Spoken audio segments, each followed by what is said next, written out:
All right, we're gonna give folks a few minutes to trickle in. Walter, I think you can take it away. Well, welcome to our webinar series, everyone. I know there are still folks joining us. We will go over ground rules after we do some introductions, let you know how meeting functionality is going to work and what we will be presenting today. I want to start by welcoming everyone and acknowledging that even though this event is virtual, we are talking about place-based activities that occur on traditional lands of indigenous people across Southern California. I will note that CAL FIRE, as a state agency, has responsibility under the Urban Forestry Act to provide free and unbiased expert advice, networking, and partnership development. So we are very pleased to be part of this convening. We hope that all of you will treat this not as a lecture series, but as a networking event where you will be introduced to new people, you will write down some new ideas, and you will connect good information to how you recover from fires in Southern California and also prepare for upcoming fires. We recognize that the fires that we had in Southern California earlier this year are not going to be the last fires that ever occur. So we hope that this webinar series will inspire some good ideas and better prepare you for future incidents.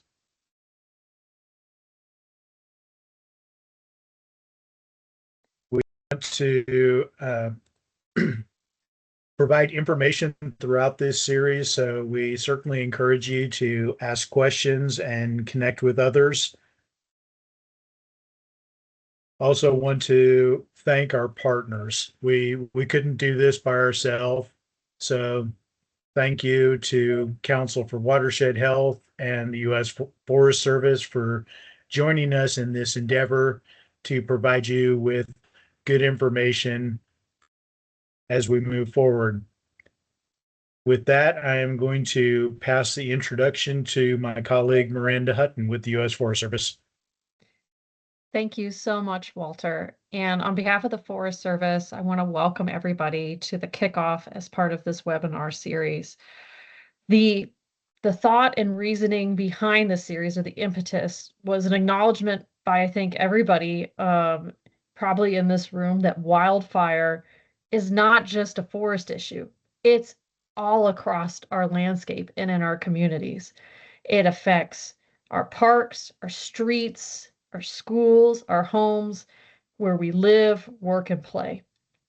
For those that don't know me, I'm the Urban and Community Forestry Program Manager that covers California for the U.S. Forest Service. And we provide general technical, educational, financial assistance to help local capacity building across these different communities and landscapes. And increasingly, a lot of our work is building off of how we can better plan and recover after natural disasters, particularly wildfire here in California.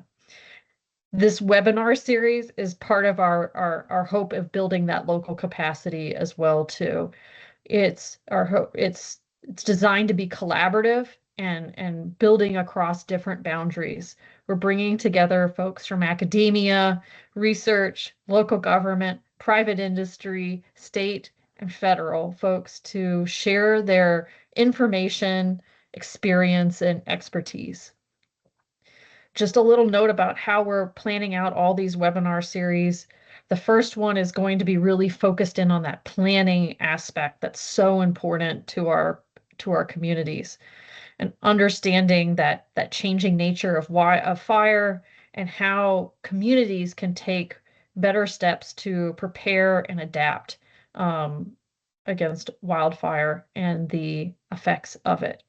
And so again, just wanted to thank our partners for everybody that's worked on this to put it together, and I'll hand it off to Eileen.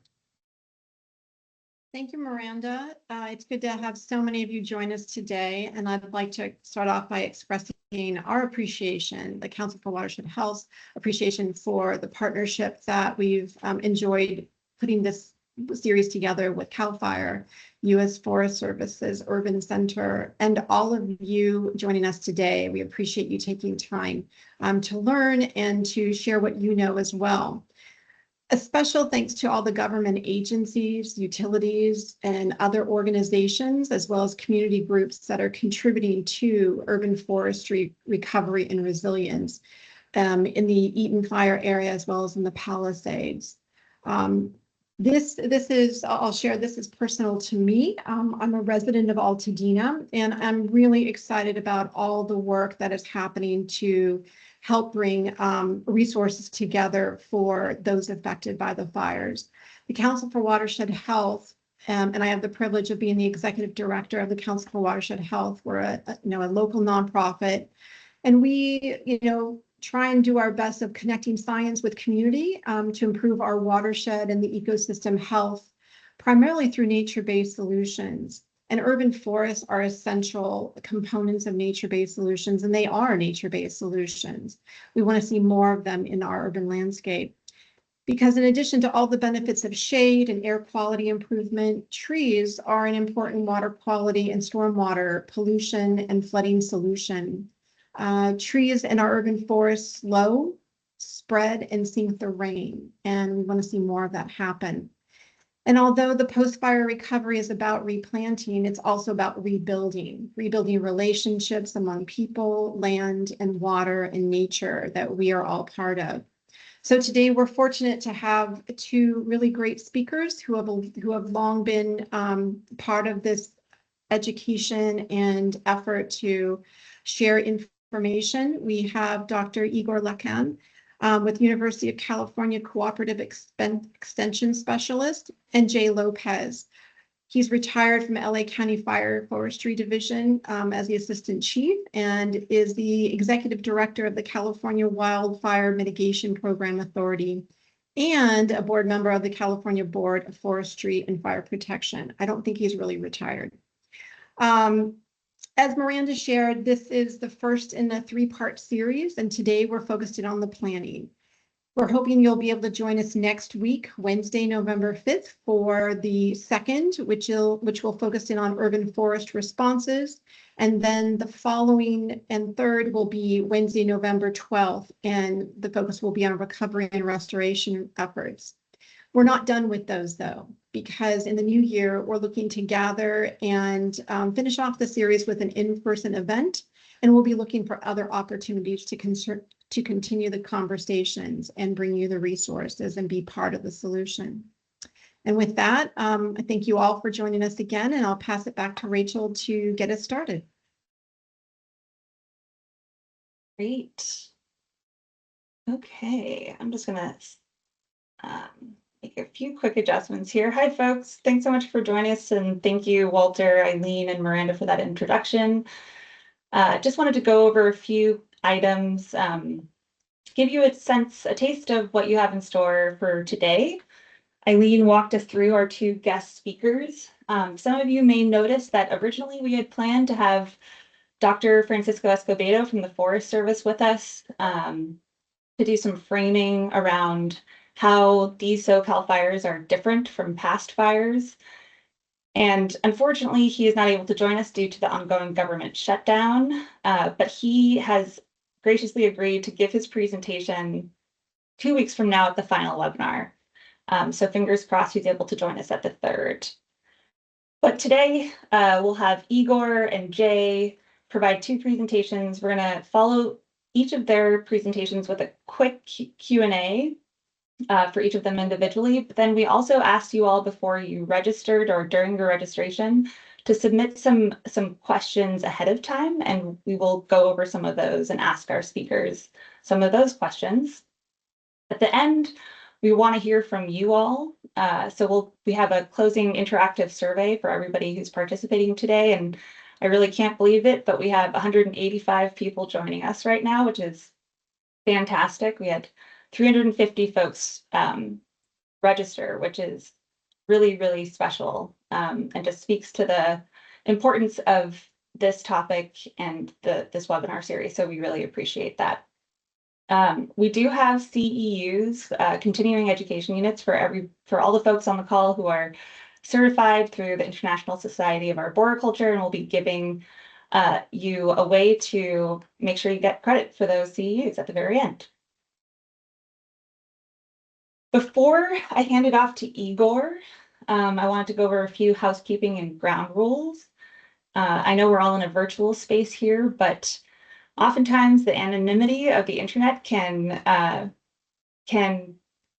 make it challenging to communicate. And so our hope that one takeaway and one thing we're asking you all to keep in mind is that kindness is really key. Our speakers put a lot of work into the presentations and to deliver the information that they're going to present to you today. So we encourage you to use considerate, inclusive language when asking questions of speakers. And recognize also that many of the folks on this call and speakers themselves have lived experience with the tragedy and impacts of these fires in Southern California in particular, and just to keep that in your mind's eye as you're interacting in this space today.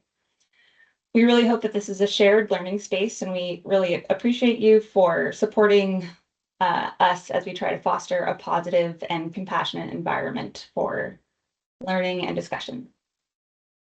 As some of you might have already noticed, the chat, video, and mics are only available for speakers, which also means that the raised hand function in Teams is basically moot for this series, but you certainly can ask questions. So if you see the Q&A section of the Teams functionality on this webinar platform, you can submit your questions through that Q&A portal there.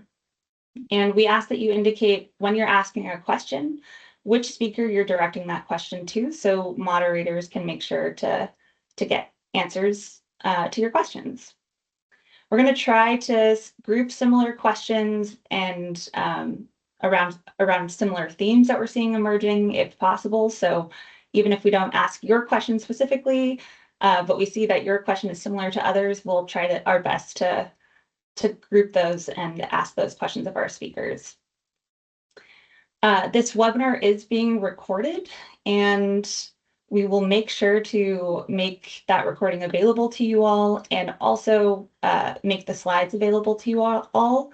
And at the end, Drew from Council for Watershed Health is going to point us to some resources that we are making available to the public as a part of this webinar series.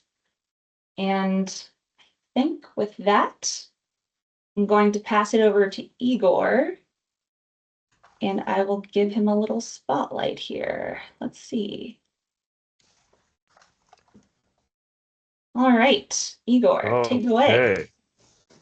Great. So you'll let me know, Rachel, if something goes sideways, yeah?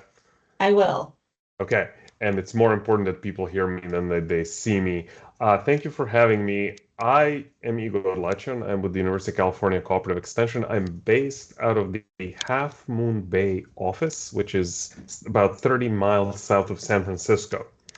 However, I am a proud graduate of Venice High, go Gondoliers, and my parents still live in West Los Angeles, so I have some familiarity with Southern California. All that said, this manual that I'm describing, the timing was completely coincidental.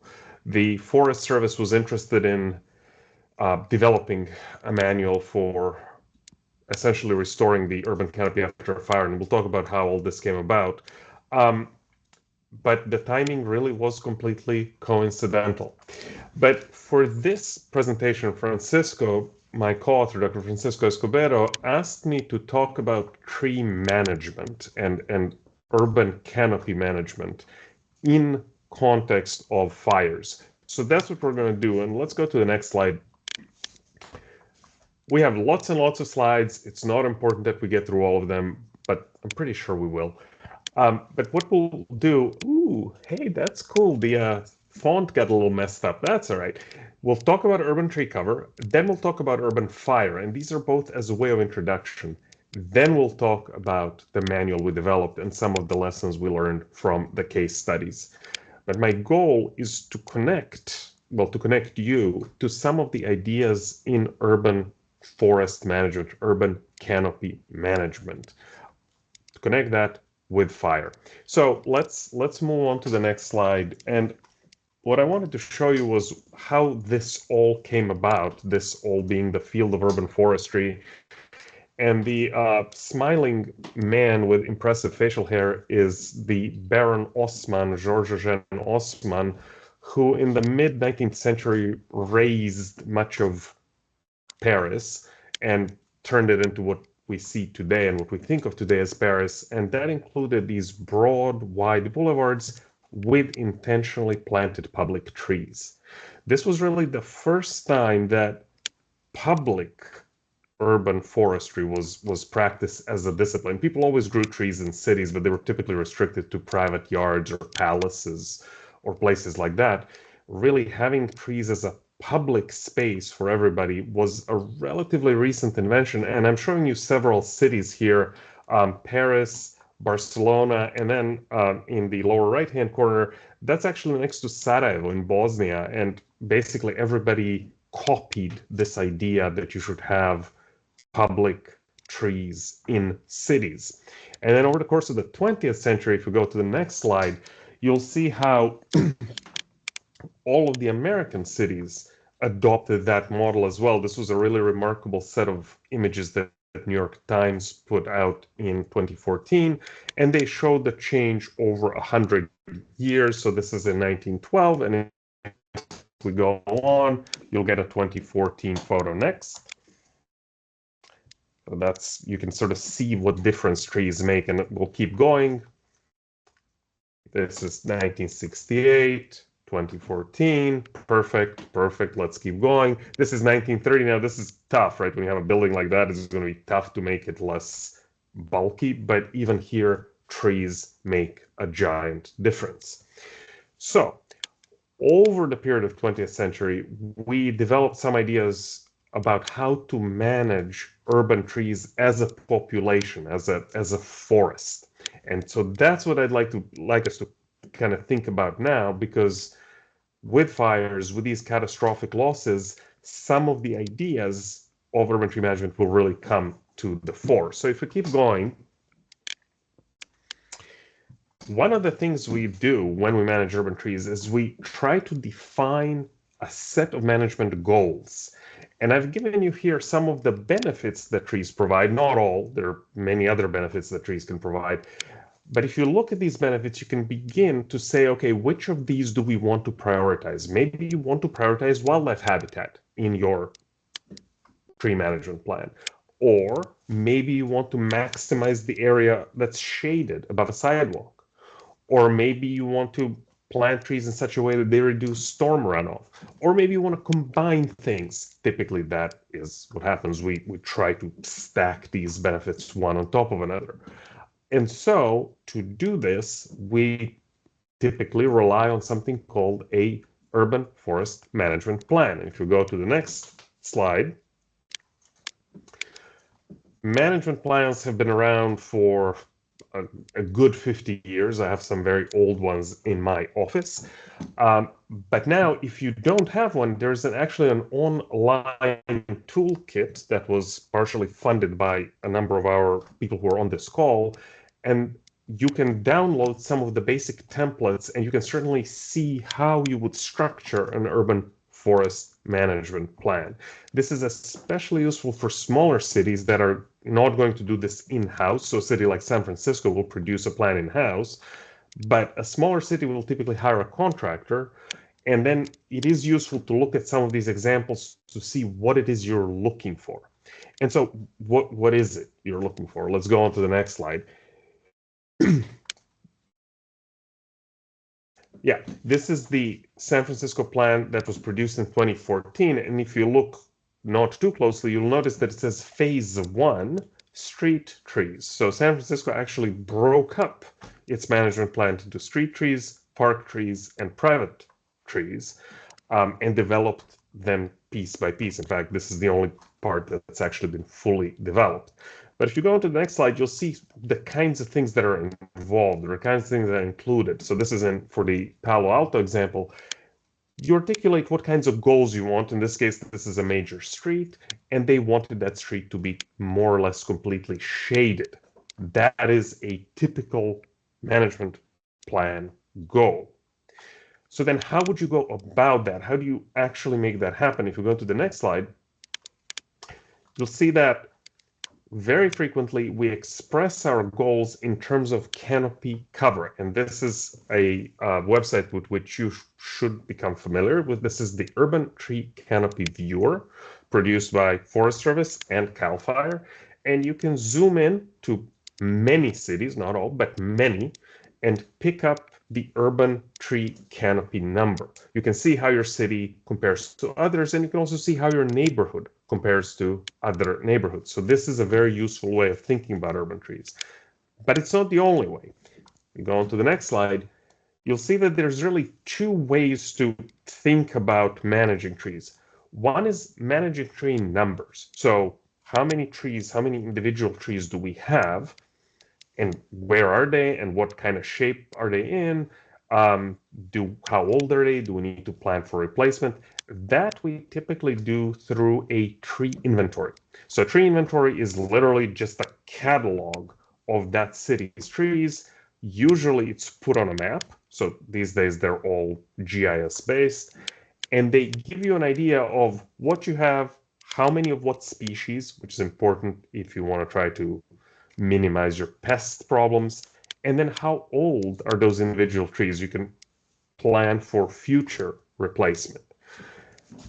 The other way we manage tree numbers is through planting programs. So this is, I think, very obvious. If you want new trees in a city, you have to put them there. This is a pretty major difference from traditional forestry, where you can sometimes rely on natural reforestation. In cities, pretty much every tree we have has to be put there. So the combination of these two tools give you some way of managing tree numbers. Now, managing canopy cover is a little bit different. Obviously, you need an inventory, so you know what you have. You need a planting program because, again, trees are not magically going to appear on their own. But you also need to protect the mature trees you already have. And that's done through tree protection policies, canopy protection policies, whatever you want to call it. That's a different mechanism, right? The planting mechanism allows you to sort of plan for the future, for future trees that grow. By the way, I know this is self-evident, but it's good to say it anyway. Trees grow, so you will get more canopy simply by letting your trees grow. But if you want to actually not lose canopy, you have to have some mechanism to protect the existing mature trees. It is commonly said that you cannot plant your way into an increase in canopy, that you need a combination of a planting program and a mature tree protection of some kind. And that seems to generally be true. And even then, when you look at a broad scale, we are not successful everywhere at maintaining our canopy cover. We can discuss that further. But this is where these tools are where the Urban Forest Management Plan, or UFMP, kind of comes to life. And I've been around for so long that I remember when we had these iPack little handheld things that didn't connect to the internet that we used to do street tree inventory. So it tells you how old I am. Let's move on to the next slide. So far, so good. You made a plan, you defined your community's values, you defined what goals you're trying to reach, you've counted your trees, you know where they are, you have some kind of canopy protection policy that says, okay, we don't just want to remove large trees willy-nilly. There's a couple of little challenges that we should talk about. A basic challenge is that trees that look exactly alike, that may be one right next to another, can be governed by very different rules in a city. Again, this is in contrast to traditional forestry, where typically if you have a forest or a block, you have a goal for that forest or that block of trees, you will manage all trees in roughly the same manner. If you look at this picture, you see that I marked some of the trees with different colors. And I'm trying to indicate that these trees are actually controlled by different entities. Even though you, as a tree manager, would like to try to manage this area in some kind of holistic fashion, if you notice different colors, here I marked the very light green, the very light green. I think those are probably managed by a state highway agency because the street that looks like a street is actually a state highway. Whereas trees that are marked in a kind of teal color, those are managed by the Public Works Department because those are street trees. They're very, very clearly on the street. Whereas the trees that are marked in purple are private trees, and they're managed by private property owners, and neither the state nor the city has any influence over them. And then you have a couple of oddballs. You have the tree marked in yellow.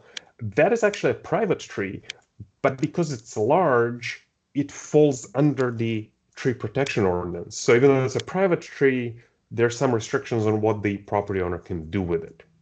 So this is the kind of complexity that any urban tree manager is used to, but it nevertheless complicates things if you're trying to, again, manage things in a holistic manner, or if you're trying to recover from a serious loss of trees. And if we move on to the next slide, I summarized this spectrum of tree control. Igor, can I interrupt you for one second? I think a few folks have mentioned to me that there seems to be a funny like kickback with your mic. I'm not sure if it's. I hate to interrupt your awesome presentation for tech stuff, but we're getting like a staticky sound that other folks are hearing too. Oh, sorry. Yeah. No, it's okay. How about this mic? That sounds pretty good. Yeah. Let's see. I'll keep you posted if it continues, but it sounds better already. I'm sorry. The wrong mic was selected. How's this? That's good. It was like it almost sounded like something was brushing up against something. Yeah. It's the headset that was brushing against me. I'm sorry. No. It's great. You're on a roll. Sorry to interrupt, but I think that's a lot better. Thank you. Okay, great. Yeah, so this is the sort of spectrum of ownership and control that I was describing. This is something you have to be very clear on when you're trying to either manage trees or recover tree canopy. You are not going to necessarily have control over your entire tree population, or you'll have different levels of control.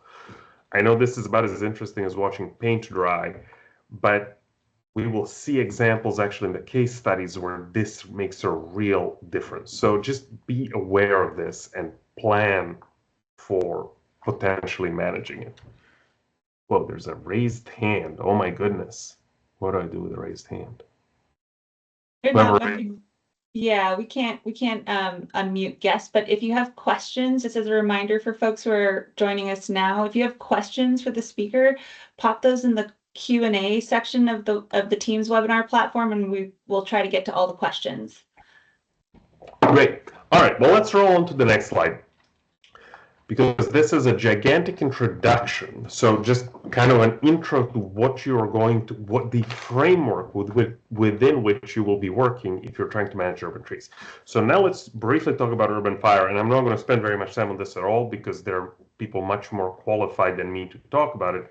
But I am talking about cities. And so this concept of urban fire, I think, is valuable. If we go on to the next slide.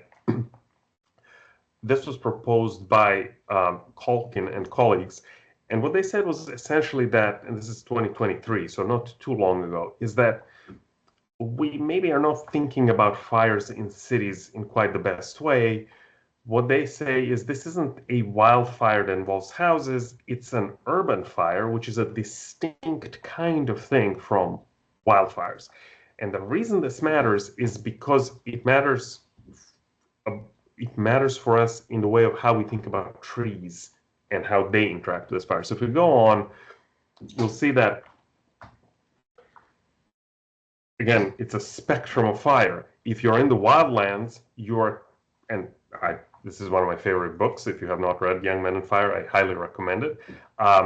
You really are talking about vegetation fuels management as really your primary technique for trying to manage that fire. So if we go on to the next slide and to the wildland urban interface, and here's a website from our own Sabrina Drill in Southern California, you notice that it's the vegetation fuels and structures that are both critically important for that fire management conversation. And then if we go on to the next slide and we move all the way into the urban areas, this is where structures become the main fuel.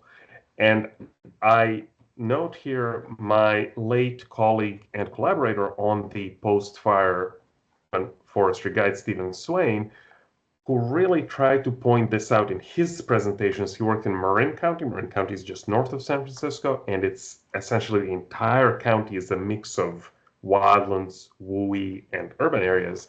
And he really wanted to point out this idea that once you're in an urban area, things become very different. And if we go to the next slide, you'll see a little bit of a detour that I wanted to make. And I want to be clear that I am offering this as my own thinking, again, on how people perceive fire, which doesn't mean that's what's actually happening. But there's a little bit of a perception challenge, which is that if you look at these burnt out houses, there's no outrage, there's no moral blame being assigned on anybody, right? That would be weird and cruel. Even though it might have been one house that ignited the other, that may actually have been the mechanism.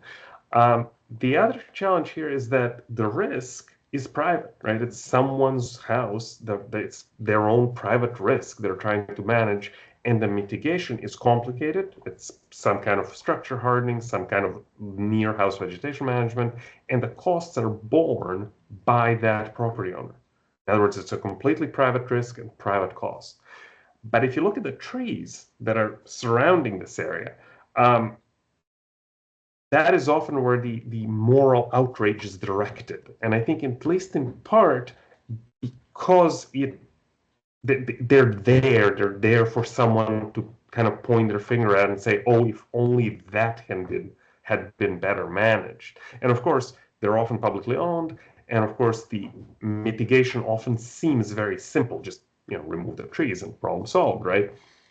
So I don't have a solution. I don't have a good even way of describing what a solution would be, but I will just point out we do have this perception problem, and I think maybe maybe we should try exploring some other disaster as a model. Earthquakes, for example, have been used as an incentive for people to bolt down their houses, right? Or to secure soft story first floors in apartment buildings.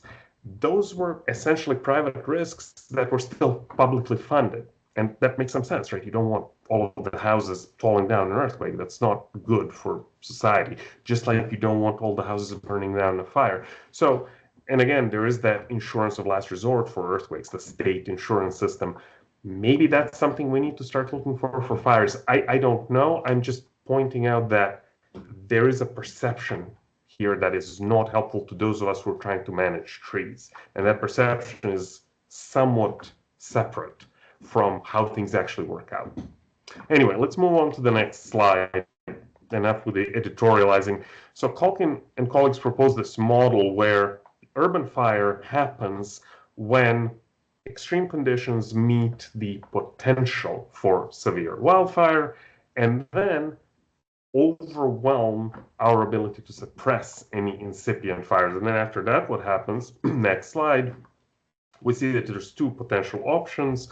One is if the structures are resistant to ignition and most of them survive, then you essentially have localized loss of houses, but that's about it. In contrast, if the structures themselves are vulnerable, then we end up with the urban conflagration where many structures are set on fire at once, suppression simply can't keep up, and we have a disaster, we have a catastrophe. We have what happened in Altadena, what happened in the Palisades, what happened in Oakland in 1991, what happened in the city of Berkeley in 1927, I think. We had many of these examples where this urban conflagration happens. So again, if we move on to the next slide, the approach that I like and I think is really valuable, and this, by the way, is from the Tubbs fire in Santa Rosa. This is from my colleague Stephen Swain. Your biggest threat from an urban fire is really your neighbor's house. So the question is, how do we fight fires as neighborhoods, as neighbors? What do we do to prepare? How do we set ourselves up for success and not for an urban conflagration? Or in his words, how do we move our houses off of the fire highway? But now you're saying, what does this have to do with trees? Well, that's on the next slide.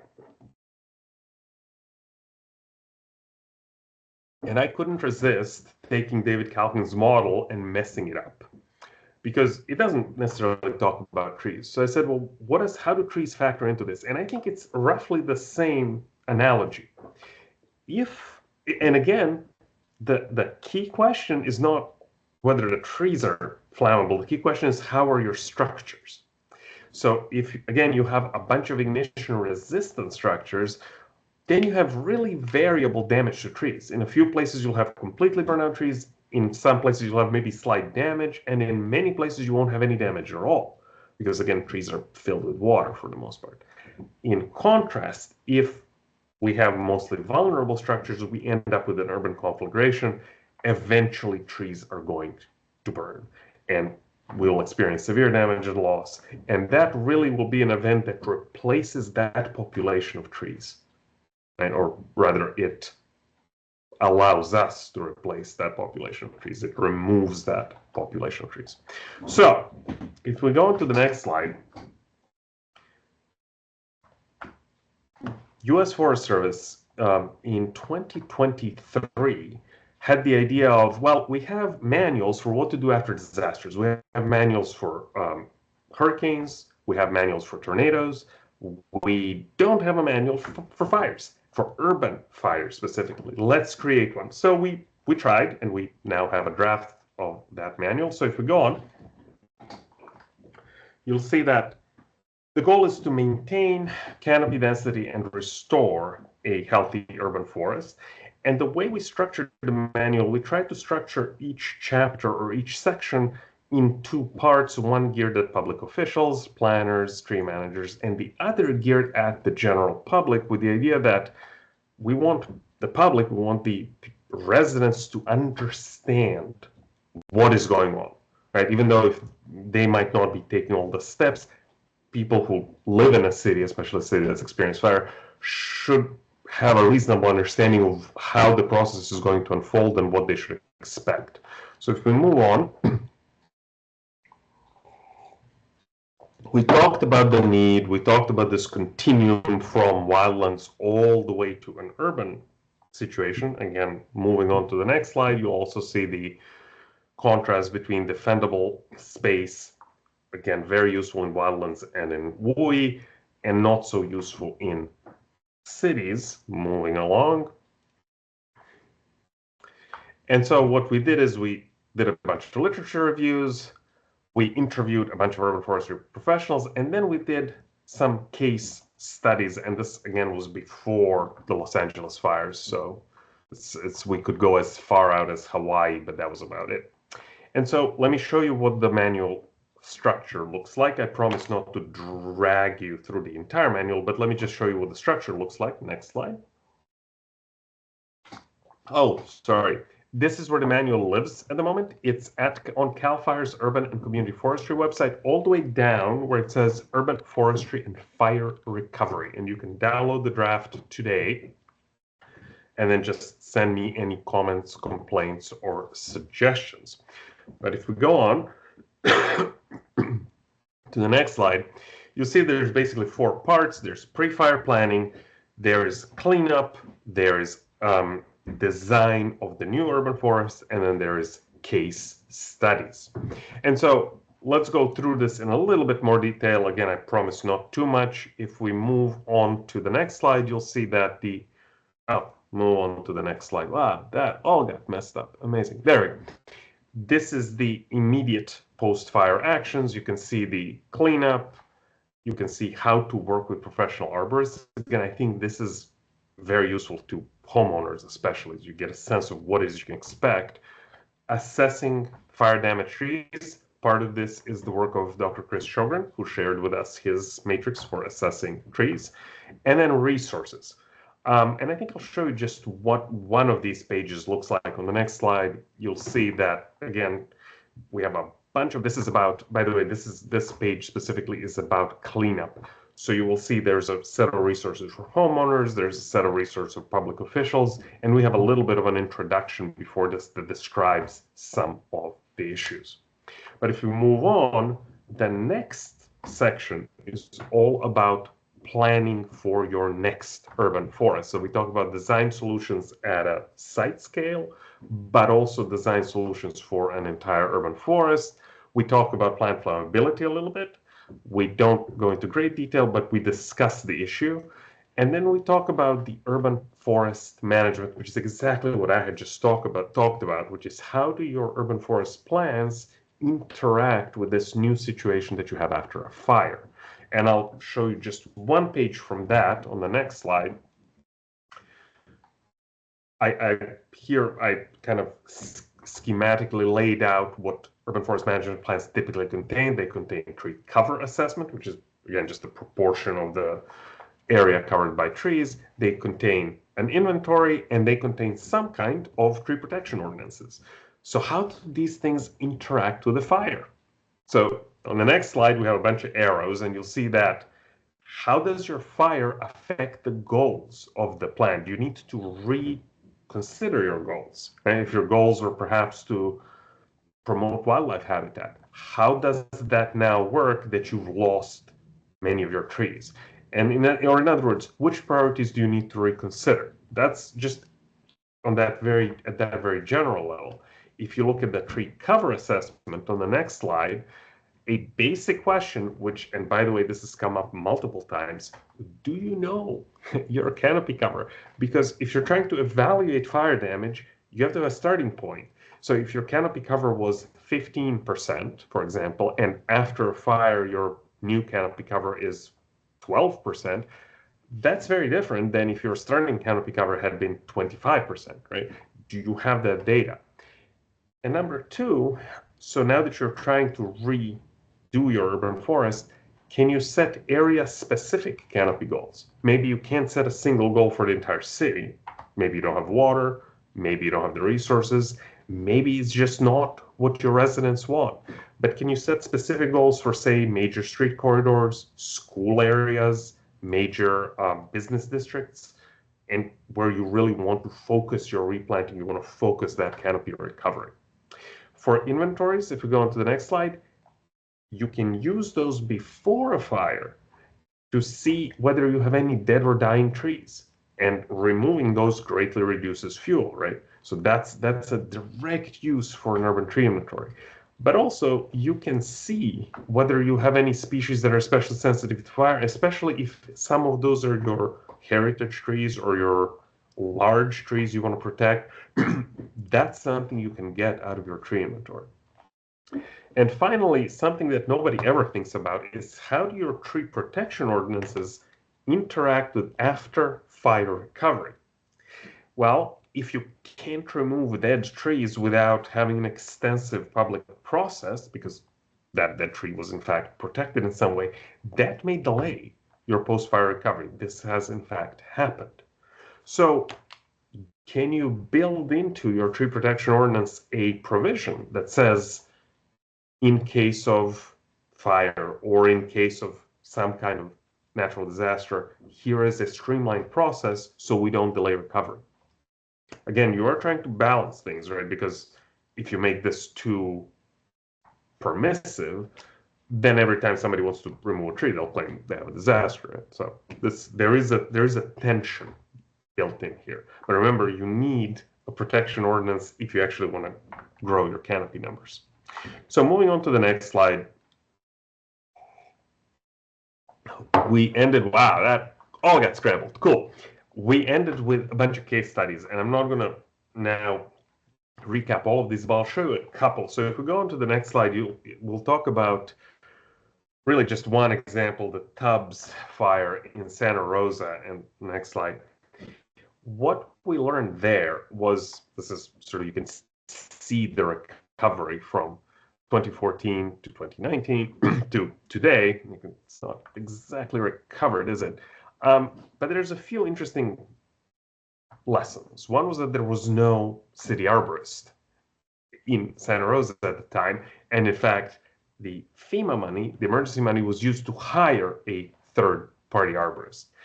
But then you fall back to or into the pre-fire regulations, and the pre-fire regulations said that individual homeowners are responsible for those trees. So in other words, those were city trees, but the property owner, the adjacent property owner, is responsible for planting and maintaining them. Well, what does that do to your recovery if you have a system like that? And a number of cities do have a system like that. Does that incentivize recovery? Typically, no. Typically, that's something that hinders recovery because people are looking at the situation saying, well, do I really want to take on that responsibility?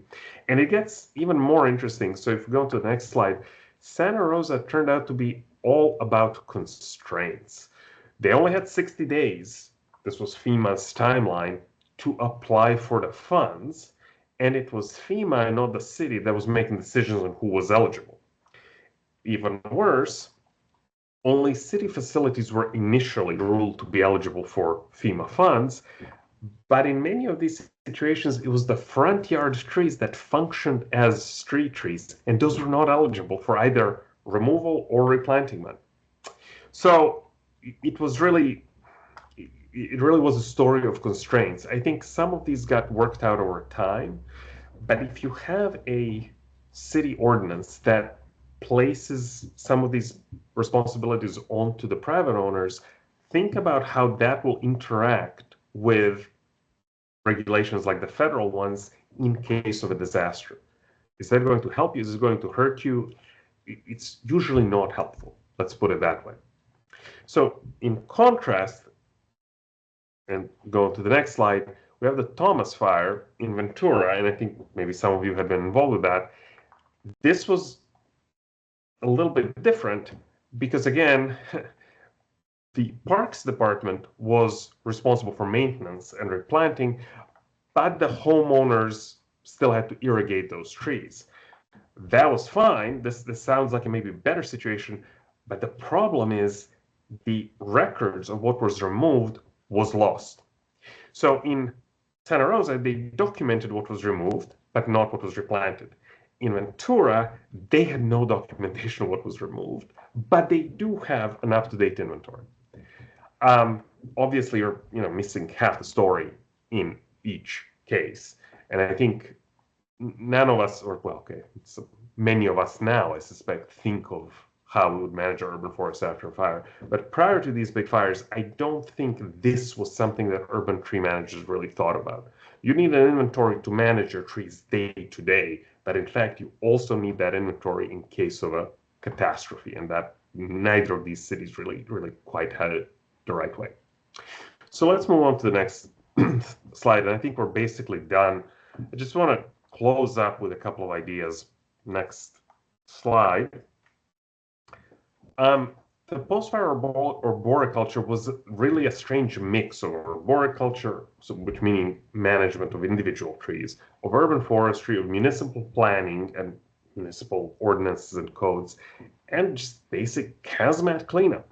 And so all of that gets wrapped up into post-fire tree management. And it had a stupendous variety of issues. We tried in the guide to make those issues reasonably clear. I'm not sure we succeeded, but we at least tried to highlight the main considerations. The case studies were interesting in that there were not too many cross-cutting issues. I thought there would be, but what ended up happening is most of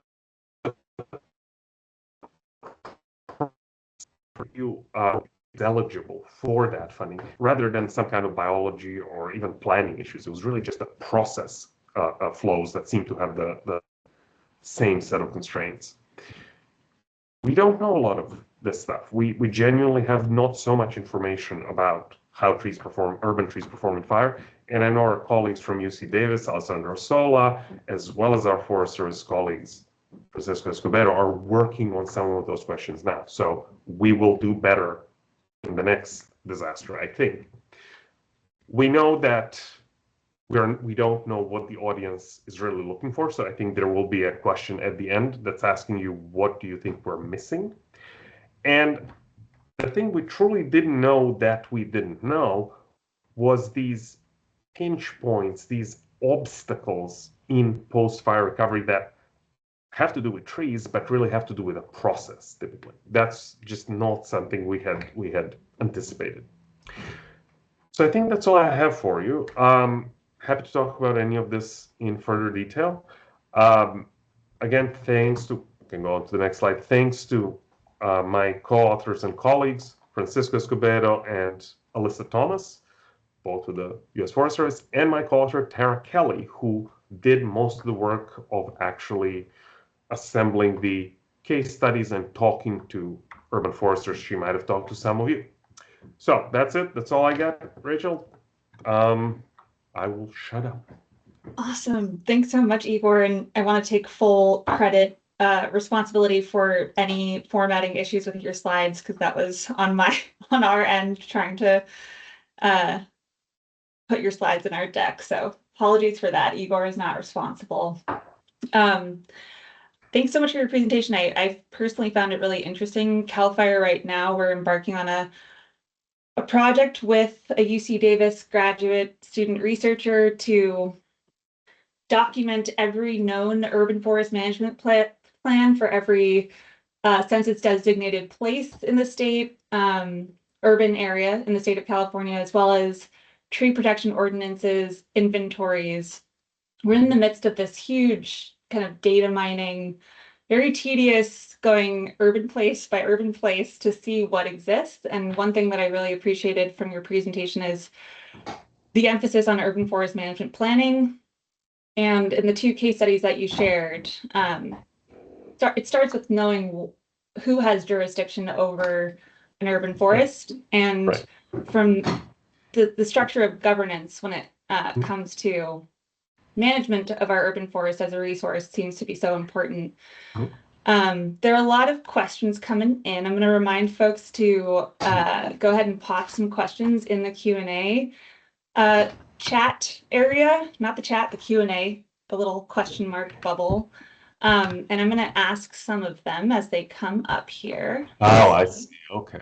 All right, I will let you read them. And again, this is not meant as criticism of any city or municipality. Everybody's doing the best they can with the resources they have. So just keep that in mind. If things are not where you'd want them to be, it's 9 times out of 10 a matter of resources. Your urban tree program does not have the money. Yeah, funding seems to be a perennial issue for all. I'm going to start with one question from an anonymous user. They say, mature iconic trees are a proud local feature on public land, but they make no sense from a fire planning perspective. An example being a 100-year-old eucalyptus grove lining a popular thoroughfare. What to do in these situations? Any thoughts on that? Yeah, that's just not true.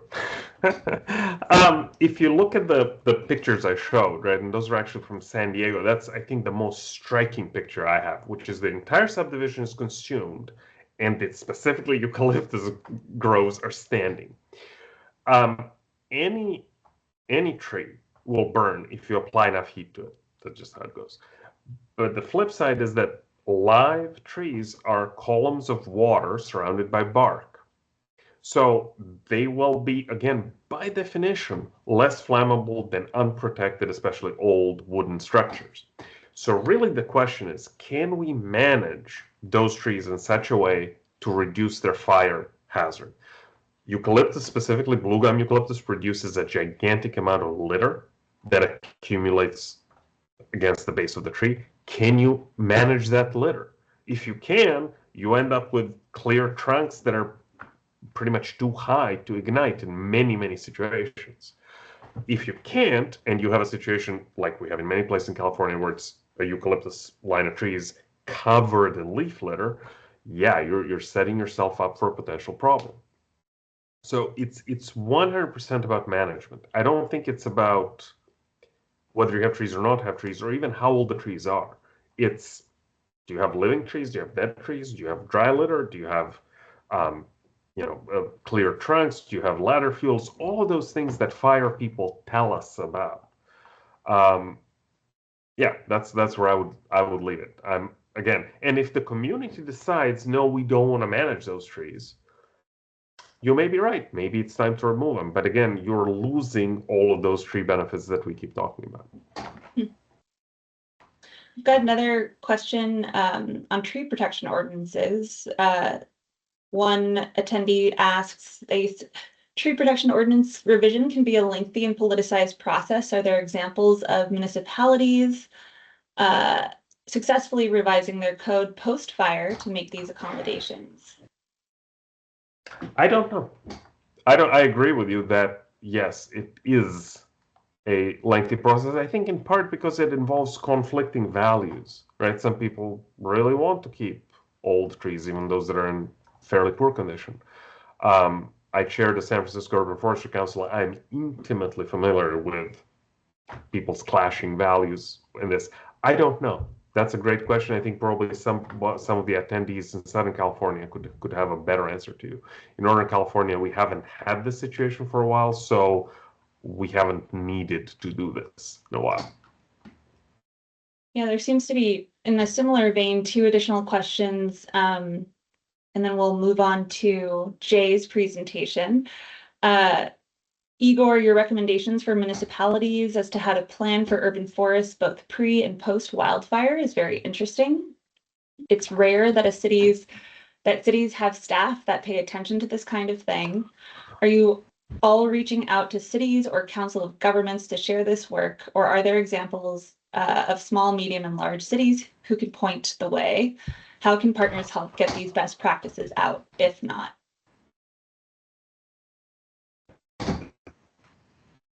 So, thank you. Appreciate that. There's a few examples of urban forest management plans that were developed with a great focus on fire. Beverly Hills, for example, comes to mind. But otherwise, I think you're right. Traditionally, there's much of a fire element in these UFMPs. I think that is going to change as we continue to develop UFMPs. My understanding is that the consultants who are doing it are putting in more emphasis on fire. Now, you're right that what the challenge here is that this cuts right across departments, right? It cuts right across the emergency preparedness department, fire department, public works or parks, sustainability, and any public health, potentially any number of other departments. So I think it'll take a little time for everybody to kind of get their minds around this. I think the best opportunity really is in revising urban forest management plans. You simply say, okay, it has to have a fire component. Let's talk about it. That's great. There are a lot of other amazing questions coming in. Igor, if you wouldn't mind, I would love for you to respond if you have time to stick around to respond directly to those questions. I think it'd be to everyone's benefit to see your answers, and I don't want to cut them off because they're just such great questions.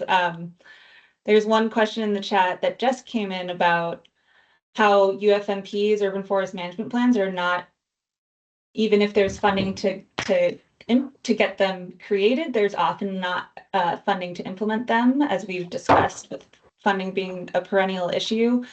And there's a question about whether CAL FIRE will be reviewing these, especially ones that our grant program has funded, and we're getting all of the data to make an analysis possible. That's our goal. Step 1 is just literally documenting what census-defined urban areas for every single one in the state. Do they have a UFMP? Do they have an inventory? Do they have a tree protection ordinance? And when was it last updated. So we're trying to get all of that data so that then eventually we can perform an analysis. But we've got a ways to go, and we're grateful for graduate student researchers who are helping us with that type of endeavor. Great. Well, thanks so much, Igor. Really appreciate you joining us today. And I think we're going to pivot now to Jay. And I'm going to spotlight Jay here. Let's see if I can find him. Bear with me. There he is.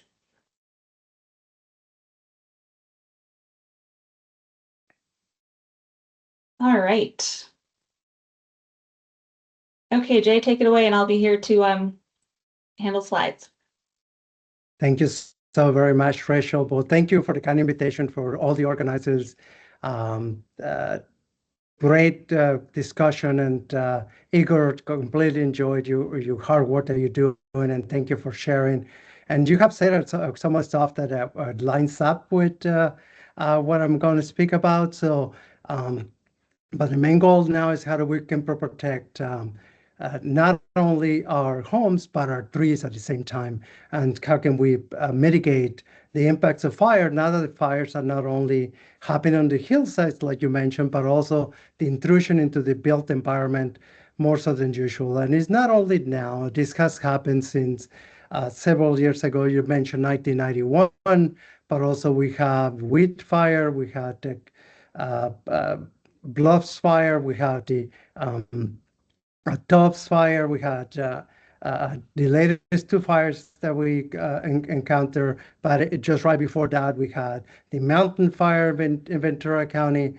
So, so the intrusion of wildfire into built environment away from the common hazard zones that we had is an issue, and hopefully we can come up with some solutions together. So next slide. So it's not only carried for communities, trees, people, but it's also how do we protect our homes and urban trees from wildfire. So, and the idea is we can learn from the built fire adapted ecosystem that we have around it and turn that learning of those experiences into the wildfire adapted communities world as we encounter these events coming into our cities. Next slide, please. So what it matters, so the increasing fire frequency that I was just mentioned, the intrusion into the, is not the wildland urban interface, now is the urban wildland interface, and then even more past that. However, we also gotta make sure that we protect all of our assets, and that includes our trees that provide shade, cooling, stormwater habitat, property value, and the loss of canopy harms our communities and our ecosystems. And you can see by a graph from Berkeley, the losses that we had in California and also in the United States, the structures burned in the last few fires. Next slide. So the key goals are to protect life and property, then maintain and restore the healthy urban canopy, and then create a fire-adapted ecosystem and communities that can withstand the intrusion of fire, and avoid loss. But mostly, if there's going to be loss, it'll be minimal, and not only from the built environment, but also the vegetation around it that help us so much. Next slide, please. So the idea is to bring those two items together. So we have fire adapted ecosystems, as you can see in the top left, where fire in some areas that before European involvement in this land, fire was it is a natural occurrence, but a fire will occur naturally and just kind of go on the understory of the larger trees and kind of clean up the forest, and you want to put in a very simple term. But now we have created this issue as we build more homes and we build our lives in and around all these areas that used to be wild. And that could be downtown LA. And one time downtown LA was a wild area, but we have built around it. And by the way, I'm a resident of Altadena, so we felt the impact of fire pretty heavy in our community, and we're doing the best to recover from that. So the second part is how do we create a fire adapted community? And Igor said real well. So it's the mind shift. So we have now fire penetrating to some areas that we never expected. So how do we utilize the tools that we have from the fire adapted ecosystems to move it into fire adapted communities?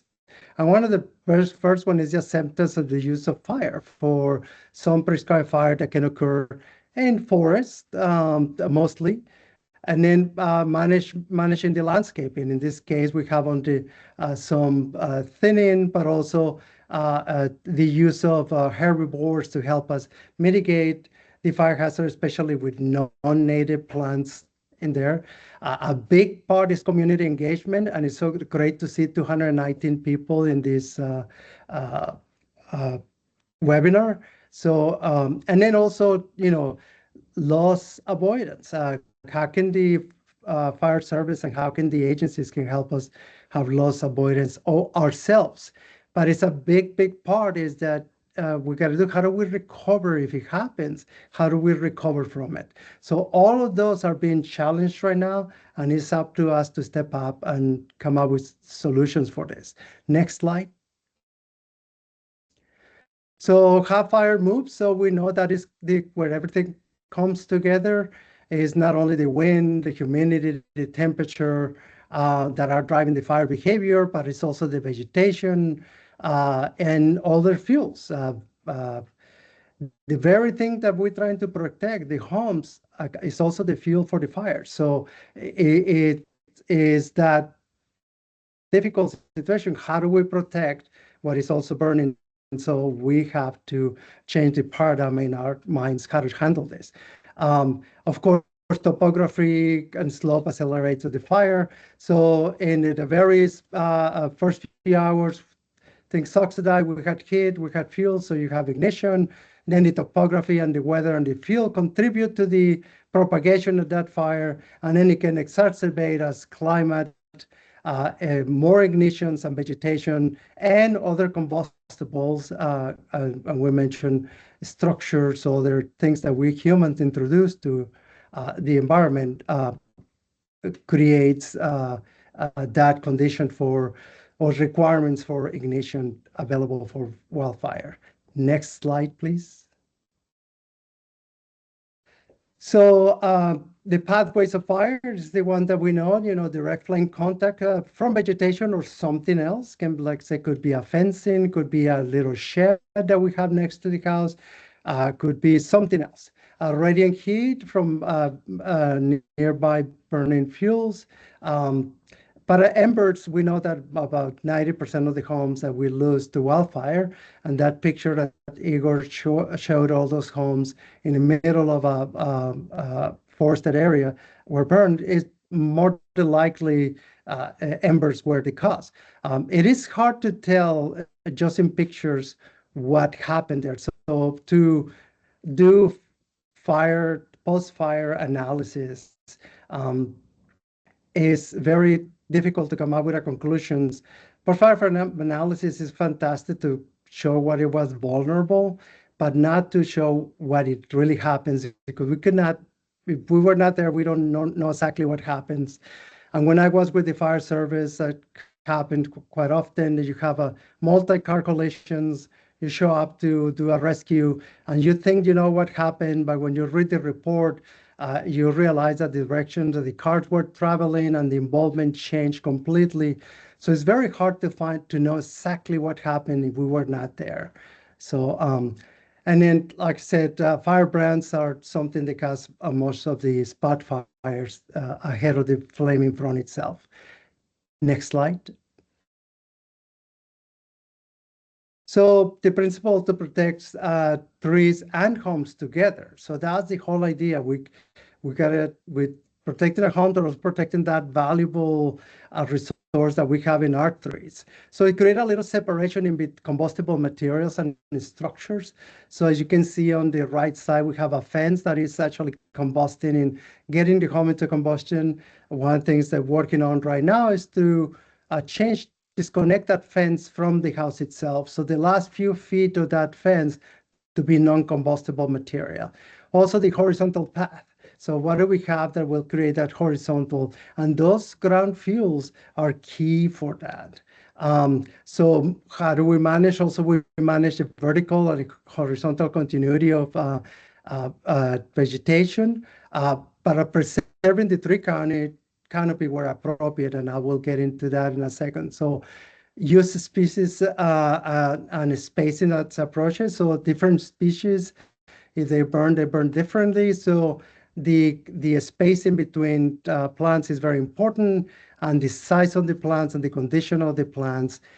And the other things that we add up, remember, we also put furniture in there. We also put other things that also are combustibles, how that geometry happens in there. And also, make sure that we prioritize ember mitigation in there. And you can see in the bottom picture there, a tree, meanwhile, is nice and pruned above the roof. That is not only the good benefit from the roof itself and the house itself, but provide beautiful shade for that home, and it maintains a little separation from the home itself. Right now, it's looking at 5 to 10 feet. What the state is looking to recommend, which is the same recommendation has been for the last 20 years. Next slide. So defensible space, we know it as a tool to help us not only protect the home from wildfire, but also provide a space for the firefighters to work under. So one of the first things that a firefighter does is to, once the structured defense plan is set up and they go to a community, is to look for those homes that are defendable and how they're going to do that. And the home that is defendable is a home that it has a space for them to work. They spend the time better trying to put the wet stuff over the red stuff instead of trying to mitigate other things. However, providing them a clear space to work is very, very important, and that's one of the main things of defensible space. And we have the immediate zone, which is from 0 to 5 feet, which is no combustible surfaces, low flaming planting. The regulation is being worked on right now, so that thing is changing. But mulches and fences and wooded, about firewood, is highly recommended to be removed from there. Then we have the intermediate zone, 5 to 30 feet. And state code is zone 1. So you reduce the fuel continuity, well-spaced vegetation, we especially can find some low flammability plants, well-maintained, some ground cover is important. And then the extended, and remember, all this is by parcel, so it goes to from 0 to 100 feet, or the property line, whatever occurs first. Next slide, please. So protecting the tree canopy is a very important part. So selective thinning. So we're going to do that, select the dead and dying branches, dead and dying areas of the tree. It'll be good to remove from the fire hazard point of view and the health of the tree as well. Prune lower limbs. That 1/3 rule is you have a tree that is only 5 foot tall. You don't go 6 foot trimming. You do 1/3 of the height. Or if you have some other stuff underneath the tree on the ground, we consider that a plant that is gonna, or something on the ground can be a firewood, is gonna take about 3 times the height of the material that you have in there to go up. So it's one, you gotta limit up above that or remove that fire hazard from the area. Maintain canopy separation and vertical and horizontal in zone 1. However, continuous tree canopy method is advisable in zone 2 and part of zone 1, which means you maintain the canopy and it can be continuous, but meanwhile the fuels and I mean fuels, not only plants, but all the other stuff that we have in our homes, sheds, to mention again, or other things are not underneath those trees right away. So, and then avoid pruning or topping to harm trees. It's very common to see that somebody trying to just do something heavy. It's very important to prune it with the proper trimming techniques. Next slide.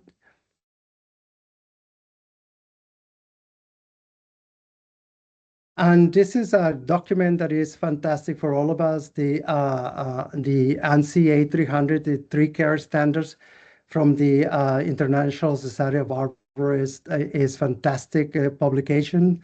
If you're not a member, it's about $79, highly recommended. And this is something that can be shared with anybody who's going to work on your trees or city trees. It really considers the type of tree, the type of shrub, including palms and other woody landscape plants. But this is the highest standard, and being from the America, from the approved by the ANSI is very, very important. So highly recommend to have this publication handy to do this trimming properly. And if you're going to hire an arborist to do this work, is somebody that's familiar with this document. Next.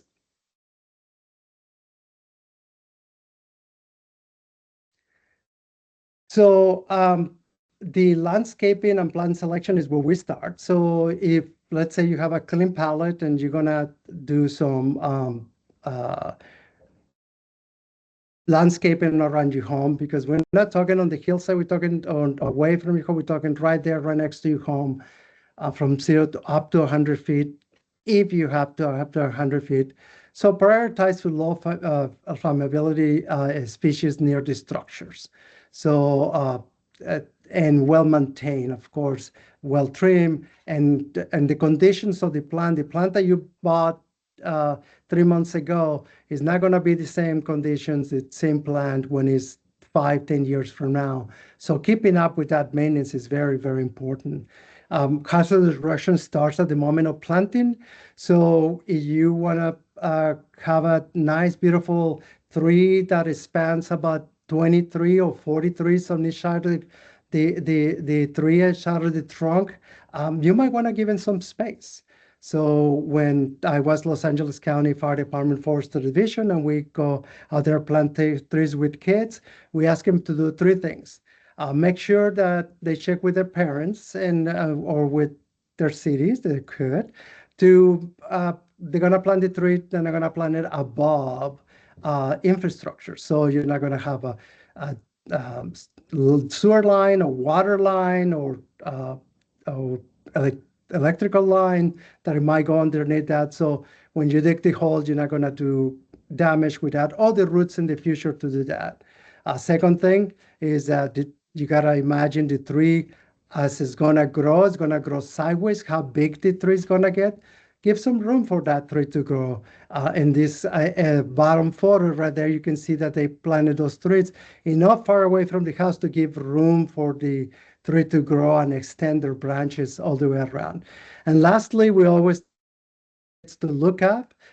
There's a lot of times that we plant a tree that's gonna get 50, 60 feet tall right underneath power lines that are only 30 feet above ground, so, or communication lines. So very important that to reduce the fire hazard is at the moment that we plant the tree, and we give a space for that plant to develop.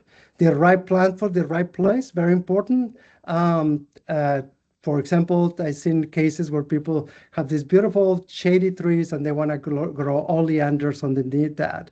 But oleanders are sun-loving, so you have a plant underneath that it will increase the fire hazard because it's stressing because it wants sun. So you cannot force the plant to do something else. So Also, the height of the plant is to keep that vertical continuity away of fuels. Plant something that is going to be smaller to the ground, and you can see it in the samples here in the pictures that's something highly recommended. And then just right outside the homes, it is recommended to use hardscaping, irrigated beds, non-combustible mulches right next to the homes. Maintain the irrigation and plant health, plant health, very important. That reduces flammability, and remove accumulated organic or other debris. So we know that the leaves fall and they try to accumulate in one part. It's very important to keep up with the maintenance of the home, as we have those beautiful plants providing some shade. Next. So the building hardening is the other part of this. So we say that embers are the ones who are coming in through to the homes through the vents, eaves, and roofs. So and windows sometimes if it's a breakage. So utilizing the proper building materials for that. Now, those are recommended for new construction in the fire hazard survey zones for the state, and the very high fire hazard survey zones for the local government. But for the existing homes, that's not something that is mandated unless it's a major remodel that the person would like to take into that. So highly recommended to stay informed. If you in one of those areas, it might be have a wildfire intrusion into that area where your home is. You might want to consider that. But if you in the very high fire hazard zone or in the state responsibility area, any of the three areas, those are mandated for large remodels or new construction. However, you have an old house in there, consider those. The use of ember-resistant and flame-resistant vents. You also have to have the proper. Not every vent is the same.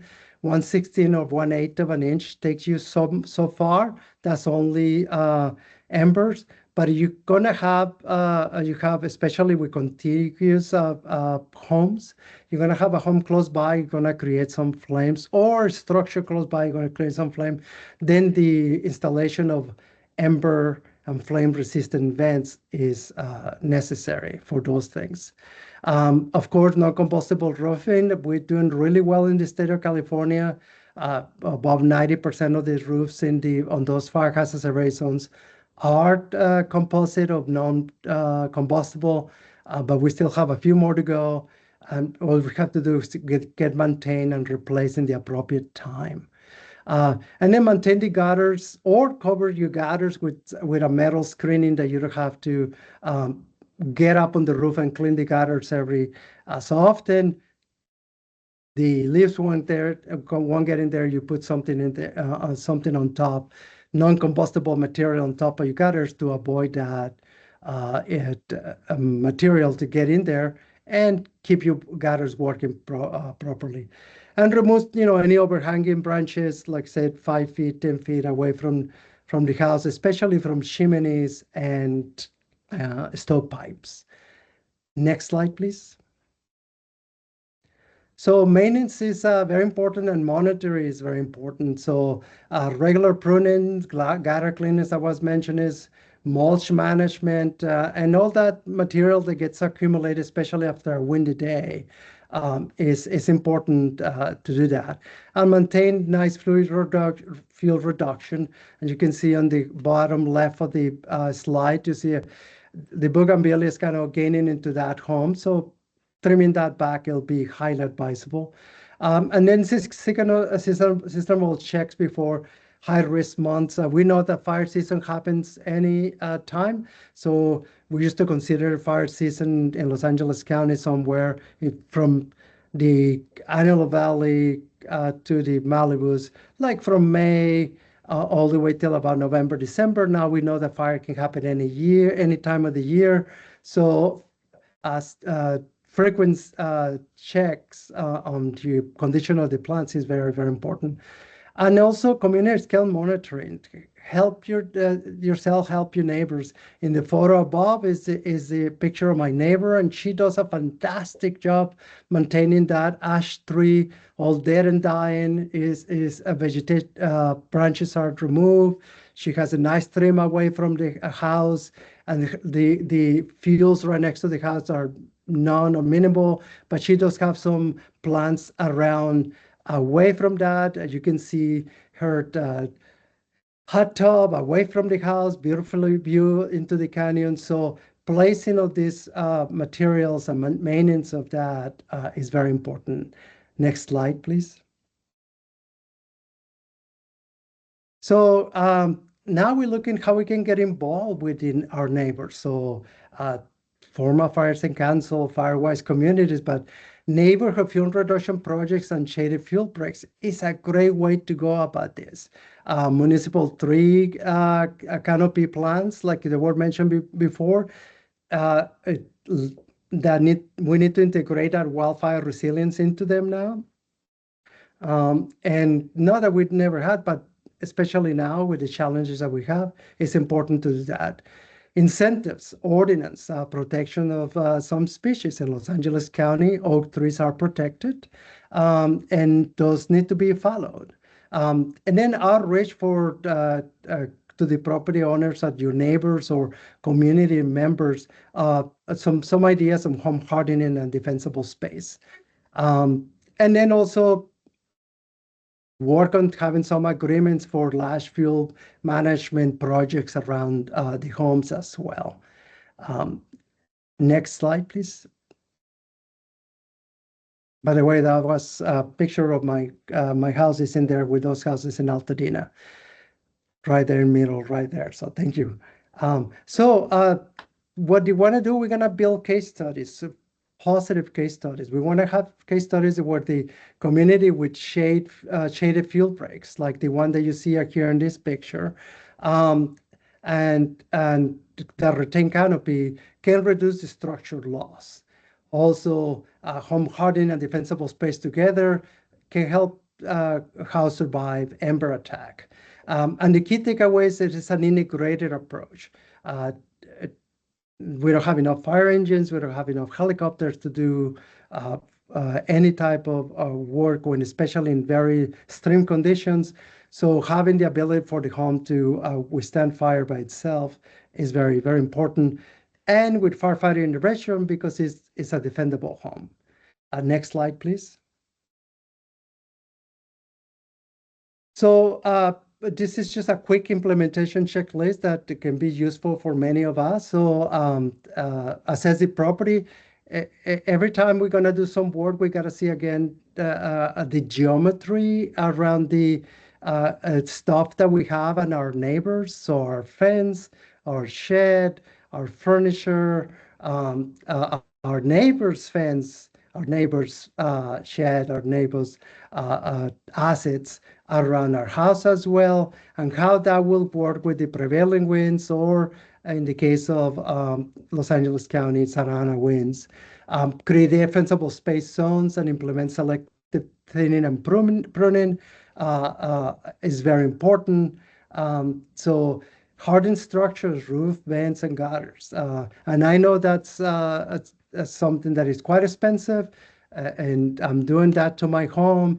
I'm almost there, but it has taken some time and effort to get to that point. And after taking a 1960 homes, trying to bring it to the current building standards. So it's quite expensive, but little by little, you got to start somewhere. And you can only do is a couple of vents right there in the most dangerous part. Start with that. Cover your gutters, very important, or just simply cleaning them up. Choose low flammability plants and maintain irrigation, coordinate with neighbors and local agencies, and establish a maintenance schedule and look for some funding. There's CAL FIRE has some funding coming for home hardening a defensible space here out of the Prop 4 that we passed. So look forward to those. Also, Assembly Bill 888 from the Department of Insurance will be providing funding for property owners to do home hardening and defensible space. It does the Bill be 80 days just passed. So look sometime at the beginning of the year for some rules that had to apply. Next. So one thing that I discovered by meeting with the California Department of Insurance, this actually an insurance, urban forest insurance. So highly recommend you to go to the California Department of Insurance at insurance.ca.gov and inquire on this. I did not know about this, but it sounds like a great idea, especially for cities and counties that they can have some security. So highly advisable to utilize all the tools that are available to protect our forests out there and our urban canopy especially. Next slide. So next steps and resources. So we have our local resources, and this is a convergence of all of this. So we have a fire agency, we have a extension service like Igor. We have foresters, we have arborists, and community programs that can help us with this. Also, we had useful tools like Firewise USA. Fire state councils can help us with tools and funding to get this done. At Fire Adapted Communities, information is so valuable, and the Fire Adapted Communities website is incredibly good. So just do a search for Fire Adapted Communities, and it can get you there. Great information there at a community level work. And like we mentioned, it was mentioned before, we got to find out what it was there before and after. So tree and canopy inventory are very important, as well an inventory of what is in your home in case something would happen. And then you don't just pass that you don't have to come up with a list of items in case you were to lose your home. You don't have to come up with a list of items, but just videotaping around your home, where's your TV, your valuables, your oven, all that. It will really help when you try to rebuild back and get some funding from the insurance companies when you get to that point. And then you have all these other resources like CAL FIRE, Forest Service, BLM, National Parks, Department of Interior, Certified Arborists, Society of American Foresters, the Certified Urban and Community Forester Program, and Los Angeles County Fire Department Forest Division, which is dear to my heart. Next. And this is the wheel from the Fire Adapted Communities, and kind of brings it all together just to have a fire adapted community in the center. So sure, all these slides will be passed, but also you go to the Fire Adapted Communities website, you can look for this wheel, and how can you bring all this work together to not only do landscape treatment, but to do prevention, but most importantly, public health. And public health starts with protecting not only our homes, but protecting our vegetation and our trees that provide that shade. And that as we move into a little warmer summers and climate change, whether it's our temperatures are rising, to be ready for that is very, very important. So this is a great wheel for anybody who try to do some planning to follow. Next slide, please. So some closing summaries. An integrated approach is very important. So to preserve canopies, tree canopies and homes. Also small actions, home hardening, defensible space, selective thinning I was mentioning, and yield big benefits.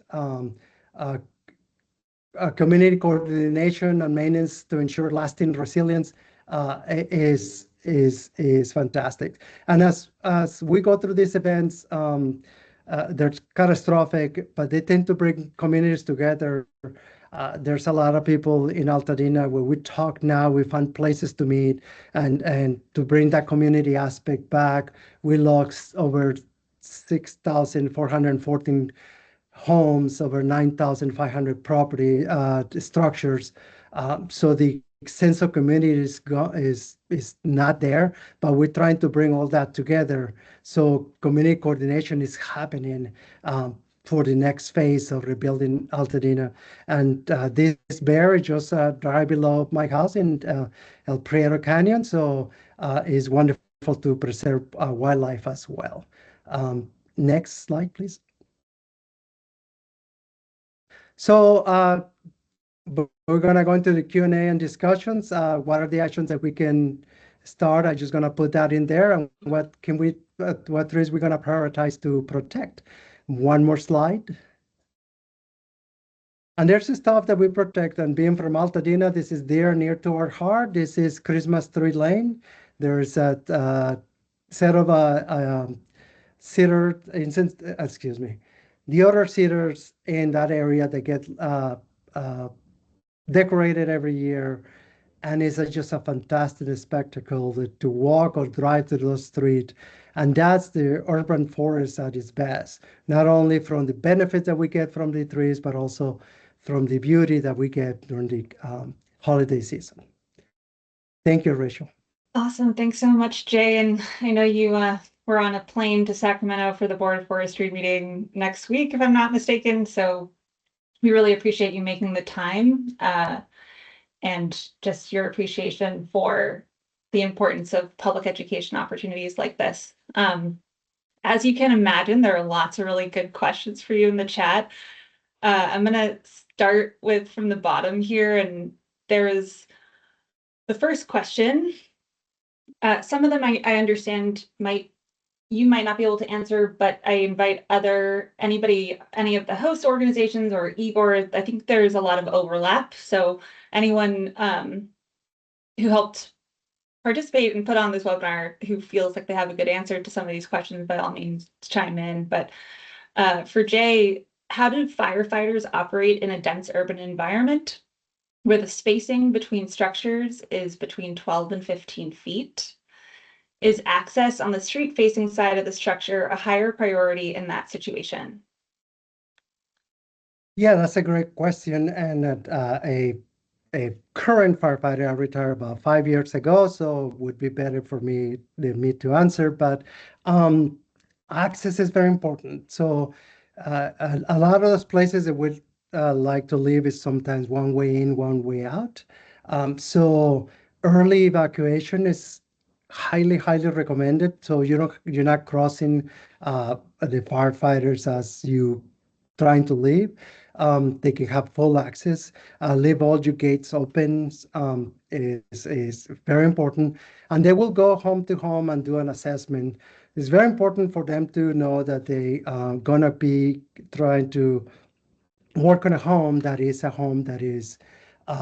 defendable. So the space in between the homes is very important, but you allow them to get in and out safely, and they can have escape route. They will be there to protect your home. Once one home starts on fire, it's very difficult, especially in windy conditions, to slow down that burn. So the whole idea is not to let that first home start on fire. That's what the defensible space and the home hardening helps a lot.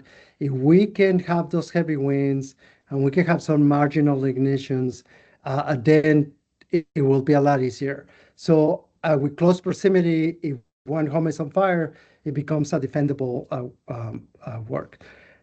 In a regular, if it's just a single home involvement, you can see 3 or 4 fire engines in there with monitors and hoses and all the stuff that you can throw in there. In a wildland fire or now urban fire, going from the wildland to urban. And remember, these 2 fires, the last 2 fires, were wildland fire just for a few minutes, and then it became an urban conflagration. But in those conditions, we don't have the luxury to have 3 or 4 engines to send to each home.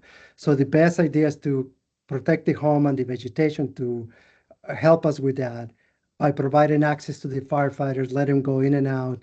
And it might be only 10 to 12 feet. That's very important, but it's a space that they can go in and out safely. It'll be greatly appreciated by them, and they can do work a lot faster. Thank you. I know A lot of the other questions coming in are regarding Zone 0, not much of a surprise there. I think one of them kind of summed up similar inquiries from guests today. And one of our attendees asks, proposed new Zone 0 requirements for high fire severity areas, requiring the removal of all vegetation within 5 feet of a home is a controversial topic right now. Requiring removal of all plants within 5 feet of homes could really change the face of our communities, and let alone our personal food and ornamental gardens. I'm going to skip a little bit ahead to their question. How can people learn more and provide input to make sure Zone 0 is not a one-size-fits-all and allows for variances for small lots, hydrated plants, and those properties far from wildlands? Yes, great question. The Board of Forestry and Fire Protection is actually having a workshop on Monday. Go to the California Board of Forestry and Fire Protection website, bof.ca.gov, and scroll down and you'll see it right there, and you can sign up to see the latest revision of the rule plead. And I think you'll be very happy to see what is being done there. And there's provisions not only for local ordinance trees that local mandates. So one side don't fits all, because yes, Susanville is not the same thing as a Santa Clarita, and Sonoma County is not the same thing as at Orange County. So that is in there. So I highly recommend to download that latest rule plead and read it, and you'll see there's some addition in there have been. Also, a very good addition in there is the ability for the local agency that is doing the work to enforce that Zone 0 when it happens, is that work with the property owner if it's any monetary or logistical conditions that might not allow that person to resolve the issue fast enough. When the Zone 0 passes, it'll be the first year it'll be for new construction immediately, and then 3 years after that will be the enforcement in existing homes. Now, remember, that'll be only in the very high fire hazard severity zone, in the local responsibility area, and in the SRA in the fire hazard severity zones. But take a look at that rule plead. I think you'll be happy to see the progress in that. Wonderful. There are a lot of other questions. I think what we can agree to is for any questions that we haven't gotten to today or haven't been able to ask our speakers live, we can circulate these questions with our speakers and provide some responses after the webinar, if that's okay. Because I know we have a few more things to do. We do want to hear from some of our audience members too, with a brief survey. But Jay, thank you so much for joining us, and everybody who's been hanging on with us for almost 2 hours now and asking really awesome questions. So thanks, Jay. Thank you. All right. I think we're going to go ahead and skip straight to our Mentimeter. So we have up on the screen now a slide with a QR code, and if QR codes are confusing for you, understandable, there's a link here as well. We had asked some of both Igor and Jay to submit some questions that they'd be interested in hearing from you all. And we're hoping we can do a survey together, an interactive survey together in real time here. So if someone from Council for Watershed Health team could help pop that in the chat, that would be great. Okay, let's take a quick look. Let me make sure I'm on the right slide here.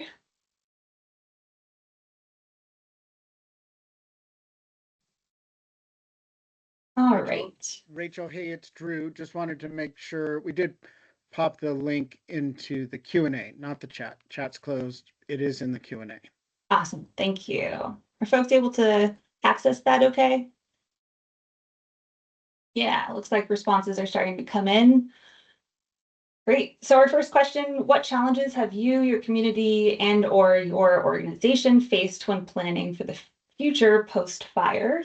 And we're seeing some responses coming in. Making sure that staff and team are trained up on best practices, certainly something we've heard from a lot of organizations that are working on the ground. Community cooperation, lack of information on how fire affects urban trees and communities. Getting qualified folks on the site, certainly. Dealing with community fears, not having everyone on board in the neighborhood. It seems like there's a few folks chiming in with community cooperation being an identified issue. And then being able to integrate fire planning into existing urban forest management plans, which need updating. I think we're at our second webinar next Wednesday. We're going to have Rebecca Ferdman from LA County speak about how their community forest management plan has started to think about fire planning on the county level, which will be great to hear from her on that. We're going to go ahead to the next question because I know we're running out of time here.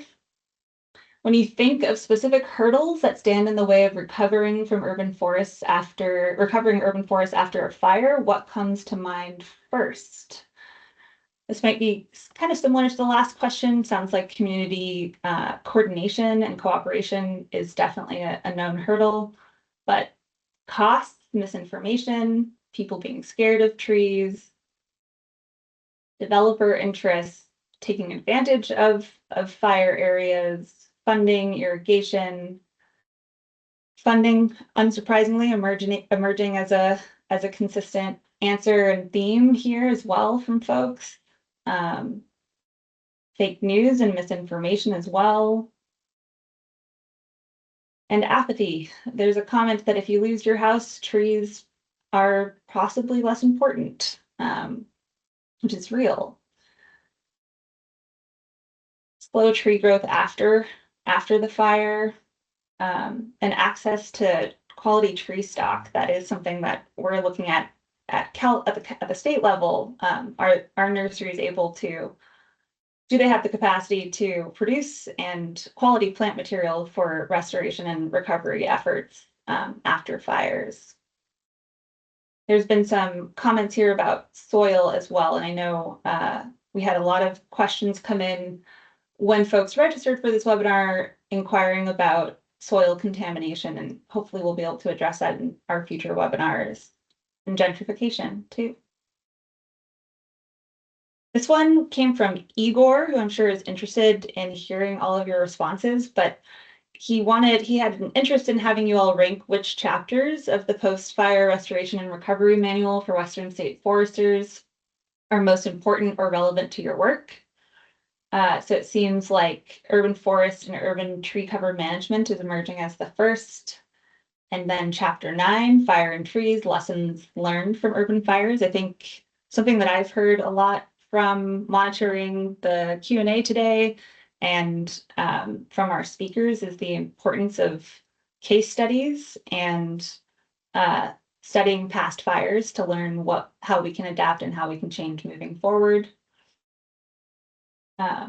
Super interesting. Thank you all for participating here. I think I'm going to move on to the next slide, but I know that this information will be really rich for our researchers who are working on this topic and for the folks who produced this manual.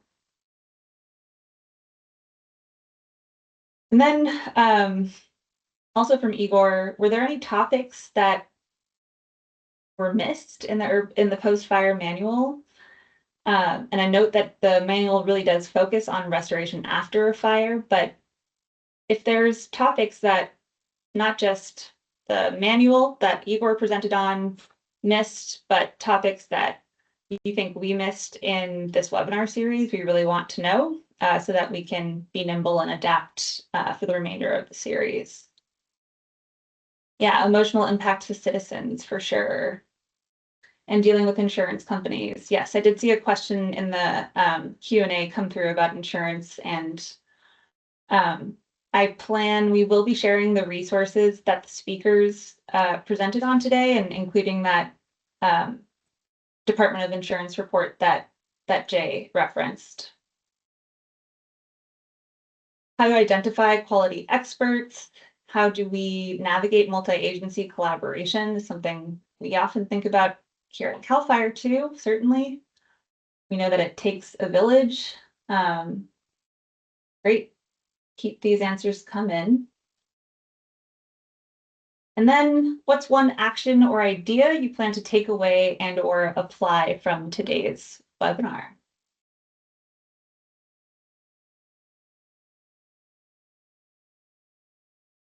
I'd love to hear from you all. What might stick from today's presentations? That wheel, I think that was Jay's presentation. Yeah, that was phenomenal. Super helpful resource.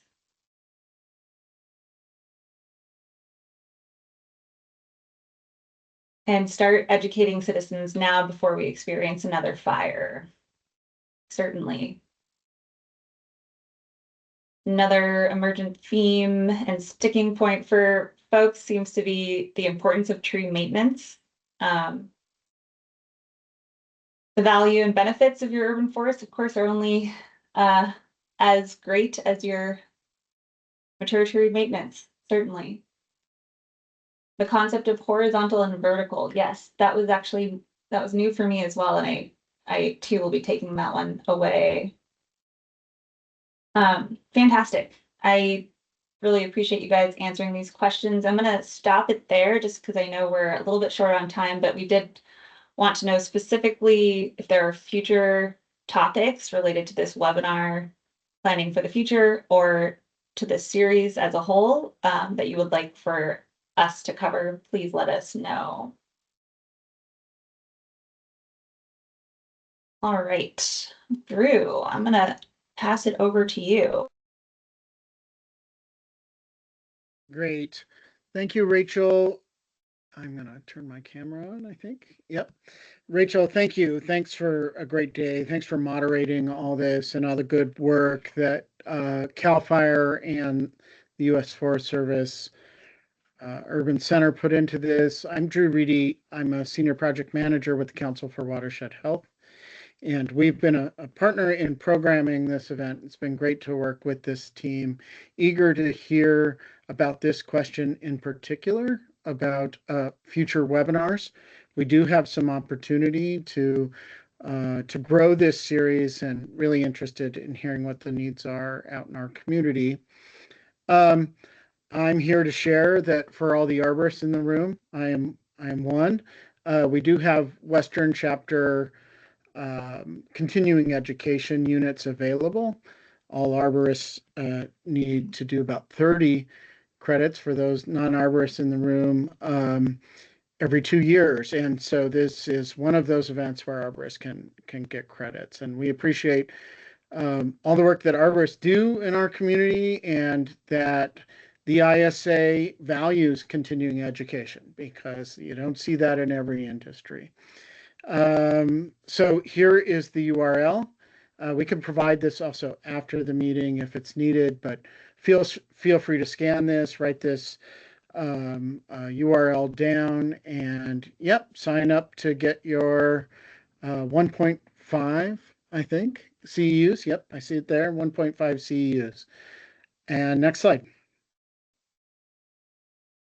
Just want to remind everybody that this is the first in a series. We have 2 webinars coming up. The next one just next week, same time. And then different time for our 3rd webinar the following week. That will be in the morning from 9 to 11. Please sign up if you haven't already. And please let us give us as much feedback as you can about how you thought today went. If you had any technical issues, we're all ears. We're glad we made it through what sounds like a major Microsoft meltdown today, and for those that couldn't be on the meeting, we're glad we have a recording to share with them. And next slide. And I'll just add, Drew, I Mhm. neglected to include this.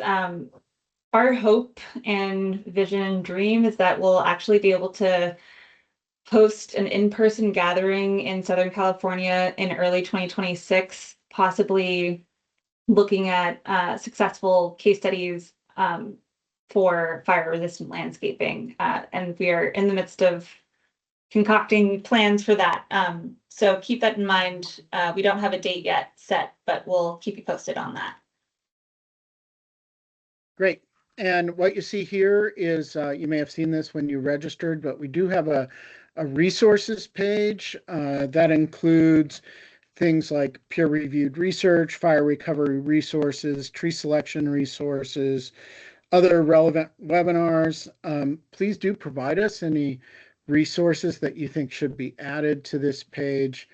And I think somebody, yep, maybe they haven't yet, but I think somebody's going to post a link to this in the Q&A. So if you haven't been there and want to, that link will be available shortly. Next slide. A great upcoming event. We do want to highlight our nonprofit partners. We'll have some nonprofits speaking at the next two events. There is an upcoming event in Altadena, Regreen Altadena, which a number of these organizations will be participating in. This one led by Altadena Wild, Outward Bound, and CSU Northridge Urban Forestry Project, happening in person on the 8th of November at Odyssey School. Next slide. Again, more about the nonprofits that are both participating in this series and also that are just working generally in post-fire urban forestry, tree preservation and recovery. We have more information about these groups, how to find them, how to donate to them if you're so able and willing, on our resources page. And next slide. Awesome. I think that brings us to a close. Look at that, 3 minutes early.